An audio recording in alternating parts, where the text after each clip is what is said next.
Olá, pessoal. Sejam muito bem-vindos a mais uma aula de hardware e sistemas operacionais. É a nossa aula 5, então, dessa semana, onde vamos conversar um pouquinho sobre a atividade que vocês fizeram na última aula, sobre o glossário. Alguns termos técnicos utilizados na área e que estão naquele texto que eu postei para vocês sobre geração de computadores. Então, vamos lá, vou compartilhar a tela e vamos ver esses termos técnicos e discutir um pouquinho sobre um significado, de forma geral, dessas palavras.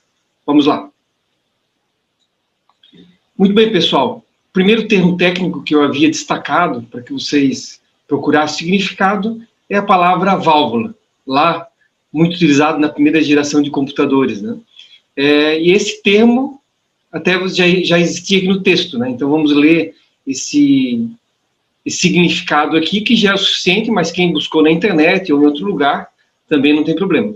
Então, válvula é um tubo de vidro do qual foi praticamente tirado todo o gás, criando um ambiente de vácuo, contendo eletrodos e grades metálicas, cuja finalidade é controlar o fluxo de elétrons.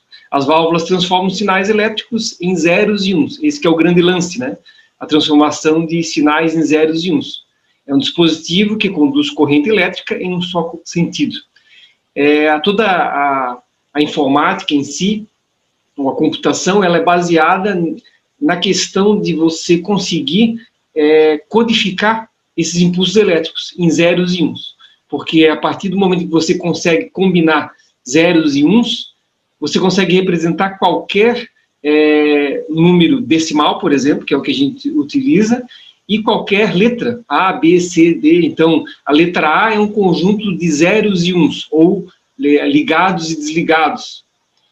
A letra B, um outro conjunto de zeros e uns, e assim por diante. Dessa forma que é possível, então, o computador processar as informações e de forma tão clara aparecer para a gente na tela, ou de forma falada, de forma que a gente consiga entender na nossa linguagem, né, e não na linguagem do computador, certo?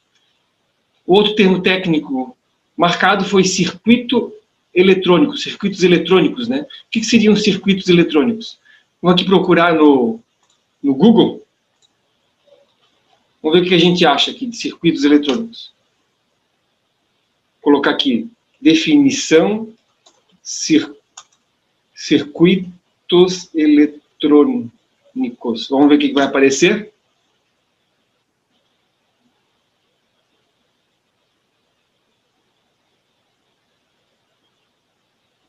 Ó, aqui já apareceu um desenho. Vamos ver essa imagem aqui. Então, temos aqui como exemplo um circuito eletrônico, onde existe a fonte de energia, representada aqui pela pilha, e lá na outra ponta a lâmpada, que pode acender ou não acender, dependendo do que eu faço com o interruptor, aqui, com esse relé, né? Seria um outro termo técnico que a gente vai ver mais para frente, ali, mas basicamente um relé seria a possibilidade de você ligar ou desligar, né? E precisa de uma fonte de energia e lá na ponta a lâmpada. Então, é um circuito. Não tem um circuito de Fórmula 1, um circuito automobilístico, que é justamente, tem início e um fim nele mesmo, né? Ele retorna. Então, aqui é um circuito, então, para fechar a questão de eu poder ligar ou desligar, que é a base da computação. Eu tenho que ter um circuito que eu possa, de certa forma, fazer as combinações de zeros e uns. Então, essa é a ideia do circuito eletrônico. E aqui o outro termo é a linguagem de máquina. O que seria a linguagem de máquina? Justamente essa combinação de zeros e uns. Essa é a linguagem da máquina, é essa linguagem que ela entende. Dois estados, zero e uns. O grande lance é justamente fazer a combinação desse monte de zeros e uns e representar algo claro para o ser humano. Linguagem assembly, aí começou a surgir a linguagem assembly aqui, né? A linguagem assembly já é uma linguagem que, ao invés de o programador, ou na época o cientista, ter que configurar ou alimentar a máquina com um monte de zeros e uns, que se torna mais complexo para o ser humano, né? Imagina, eu quero falar uma letra A, eu quero colocar um número, quero colocar o número 10 na máquina para calcular algo, e esse 10, na verdade, eu tenho que colocar uma combinação de 0, 0, 0, 0, 1, 0, 1, 0. Então, se torna mais complexo. A linguagem Assembly é uma linguagem que a gente chama de linguagem de montagem também, né? Onde já fica mais próximo, um pouco mais próximo da linguagem humana, mas ainda fica muito baixo nível, que a gente chama. Ou seja, está mais próximo da linguagem de máquina do que a humana, mas é muito mais fácil do que usar diretamente a linguagem de máquina. Foi uma forma de facilitar a vida dos programadores, dos cientistas da época, e facilitou muito realmente nessa época. Mas ainda não era suficiente. As linguagens de programação estavam só no início da sua evolução, com a linguagem Assembly. Vamos ver então outro termo que a gente destacou aqui no texto. Outros termos aqui têm mais a ver com eletrônica mesmo, né? São os relés, resistores, capacitores e indutores. Então, todos aqui são elementos eletrônicos presentes na placa-mãe, por exemplo, dos computadores, presentes também em outros dispositivos e que fazem toda essa engrenagem da eletrônica, né? Todo o circuito funcionar de forma mais ordenada. E já lá no ENIAC, que foi considerado o primeiro computador digital eletrônico, então já lá no ENIAC se utilizou esses elementos aqui. Vamos tentar descobrir o que é cada um deles.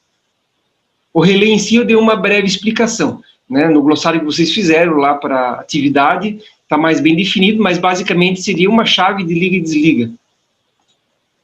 Resistores, capacitores e indutores. Vamos lá colocar para procurar. Resistores, capacitores e indutores. Olha só como é que é uma imagem de um tipo de resistor, um tipo de capacitor, que tem vários tipos de capacitores também, mas esse aqui representa bem o capacitor, e os indutores. Ó. Na verdade, são tudo dispositivos eletrônicos que permitem armazenar um tanto de energia ou de ter uma resistência daquele tanto de energia que está passando. Basicamente isso, mas vamos ver aqui no texto alguma explicação aqui melhor.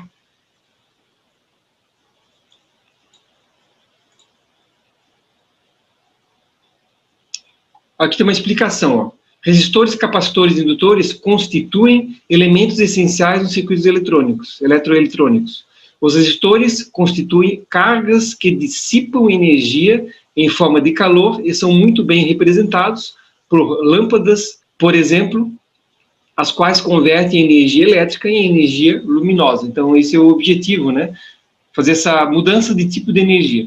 Já os capacitores e indutores são elementos armazenadores de energia, sendo que o primeiro constitui papel importante em eletrônica, pois permite a filtragem de sinais retificados e sinais alternados e contínuos.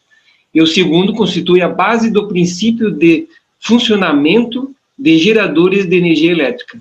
Então, se a gente olhar na placa-mãe do computador, ele tem vários capacitores ali, né, indutores, basicamente para armazenar parte da energia. Então, nós temos aqui a fonte do computador, a fonte principal, aquele que tem o cabo de alimentação, que é ligado direto na tomada. A tomada que tem 220 volts, então vem muita energia para o computador. Então, essa fonte vai filtrar, vai reduzir esse tanto de energia e distribuir nos dispositivos, na placa-mãe. E na placa-mãe tem vários capacitores distribuídos, né, na placa, perto dos dispositivos, onde vai ter nesses capacitores um pouquinho de energia distribuída, como se fosse assim, vamos colocar aqui, nós temos a hidrelétrica Itaipu, que tem muita energia. Até chegar na sua casa, passa por várias bases elétricas, né, em algumas cidades, que vai também dar uma reduzida nessa energia, porque você não precisa de tantos megawatts de energia, né? Então vai reduzindo. Chega na sua casa já com menos também. E quando você liga num aparelho eletrônico, o tanto de energia que vai para o aparelho eletrônico já é bem menos, é um tanto pequeno. Então, na placa-mãe funciona assim também, como se a fonte fosse a hidrelétrica principal e pequenos capacitores seriam pequenas partes dessa hidrelétrica com menos energia, justamente para não queimar os dispositivos que precisam de pouca energia, poucos volts, na verdade. Então, basicamente, esse é o papel dos capacitores e dos indutores. Ok, pessoal? Voltando aqui, então, transistores. Os transistores, então, basicamente, foram substitutos, né? Aí, por isso que veio a segunda geração de computadores, foi uma mudança muito grande. Ao invés de você usar válvulas, você usar transistores, né? Com várias vantagens, como vocês leram no texto aqui, tem muitas vantagens. Uma delas é o tamanho, e outra é a questão do calor, né? Que nas válvulas esquentavam muito, estouravam muitas válvulas, e o transistor já não tinha mais esse problema. Então, foi uma grande transformação em termos de tamanho, de velocidade também, de processamento. O que mais temos aqui, além dos transistores? Circuito integrado. O circuito, a gente falou em circuito eletrônico antes, né? A gente faz um circuito onde eu posso ter uma fonte de alimentação, eu vou ter na outra ponta uma lâmpada, que a gente pegou o exemplo da lâmpada ali, liga ou desliga, e esse liga e desliga eu faço através do relé, né, que seria o interruptor. Um circuito integrado já seria o quê? Vamos lá buscar o que é circuito integrado. Vamos ver alguma definição aqui sobre circuito integrado na internet, vamos ver o que a gente encontra. Vou botar aqui o que é circuito integrado. Vamos ver o que aparece. Aqui nesse primeirão.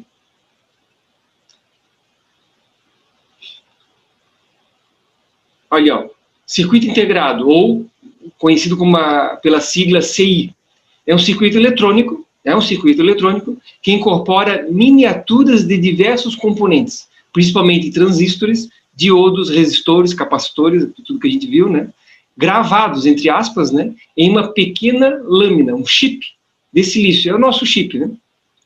O chip é montado e selado em um bloco de plástico ou cerâmica, com terminais que são conectados aos seus componentes por pequenos fios condutores. Então, basicamente, é uma grande mudança novamente, por isso que aqui foi determinado pela terceira geração de computadores, porque eu pude reduzir muito mais ainda o meu computador, né, com a questão de diminuir o tamanho. A redução de tamanho foi gigantesca novamente. Vamos lá, o que mais temos aqui? Lá embaixo, daí eu marquei, aqui eu marquei alguns termos, essas últimas 4 palavras aqui, que tem mais a ver com marca e sistema operacional, né? Então, aqui o MS-DOS o que é? É o Microsoft, né? MS de Microsoft, DOS, Disk Operation System, é um sistema operacional de disco.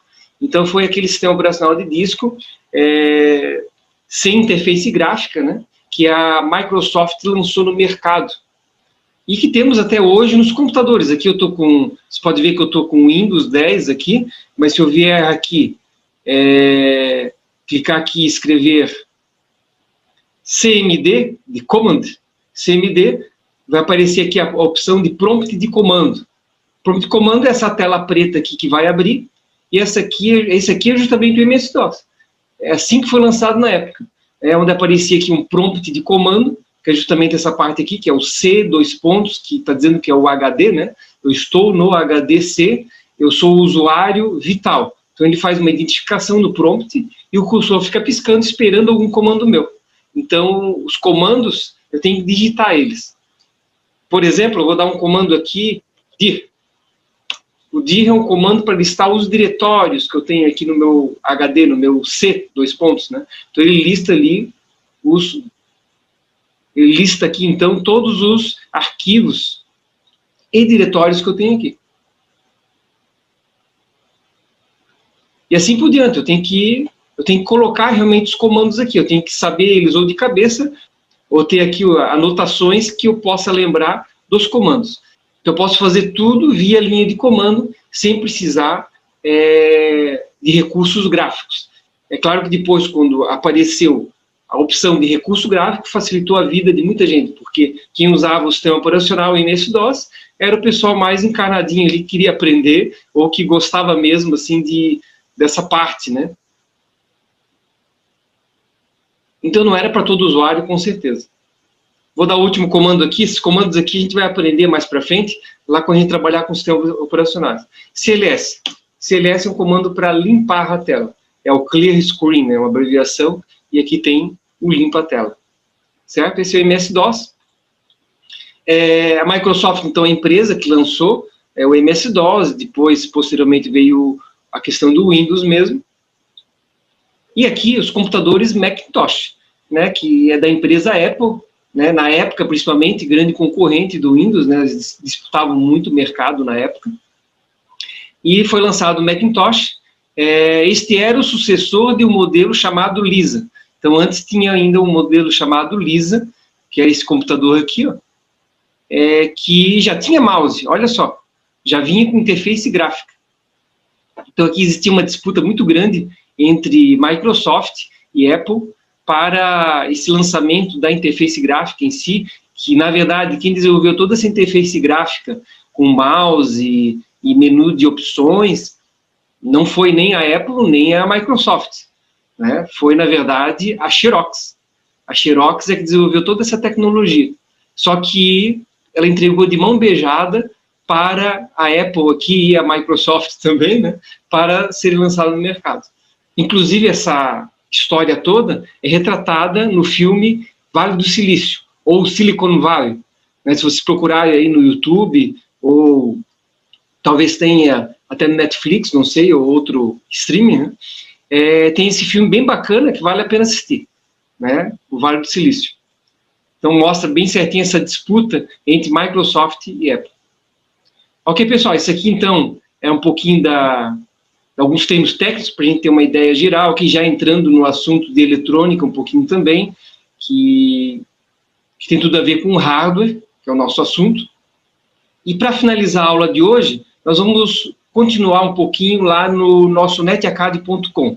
Vamos lá no netacad.com, onde eu gostaria que vocês fizessem o seguinte: nós havíamos parado aqui, né, nessa parte do vídeo, a gente já trabalhou esse vídeo aqui, no item 1.1.1.1, vamos avançar no item 1.1.2.1, que fala sobre fonte de alimentação, segurança elétrica, né? Então vocês vão dar uma lida aqui sobre a questão da fonte, da energia. No outro slide fala sobre ESD aqui, que é a questão da descarga elétrica, né, ou energia eletrostática. Lembra que eu tinha comentado, né, no primeiro vídeo, eu acho que eu gravei, num dos primeiros vídeos que eu gravei, eu falei sobre energia estática, aquela questão de você abrir o computador e poder queimar as peças só de tocar em alguns elementos, em alguns dispositivos ali. Então, existem algumas formas, então, de você eliminar essa energia estática, tirando, então, essa possibilidade de queimar os dispositivos sem querer, principalmente o próprio chip, né, o próprio processador. Seria, basicamente, o elemento mais importante ou mais caro ali do seu computador. Então, para eliminar isso, aqui tem algumas técnicas e eu gostaria que vocês lessem. Na próxima videoaula eu vou falar alguma coisinha a respeito. Mas aqui no finalzinho da lista é falado, então, algumas formas de evitar de queimar o computador pelo fato de você abrir ele e querer mexer lá dentro. E no último slidezinho tem um exercício, né? Então vocês vão fazer isso aqui como exercício, né? Então não vai valer nota, nada, mas vocês vão, a partir do que leram e aprenderam nesses 2 slides aqui, ou 3, né, começando aqui do vídeo, né, tem o fechamento aqui com esse pequeno exercício, né, que você vai ter que puxar aqui os itens de acordo com o que está descrito nas características. E depois clica na opção verificar para ver o que você acertou, o que errou. Se errou, tenta novamente aqui até acertar 100%. Ok, pessoal? Então, até a próxima videoaula e um grande abraço. Tchau, tchau.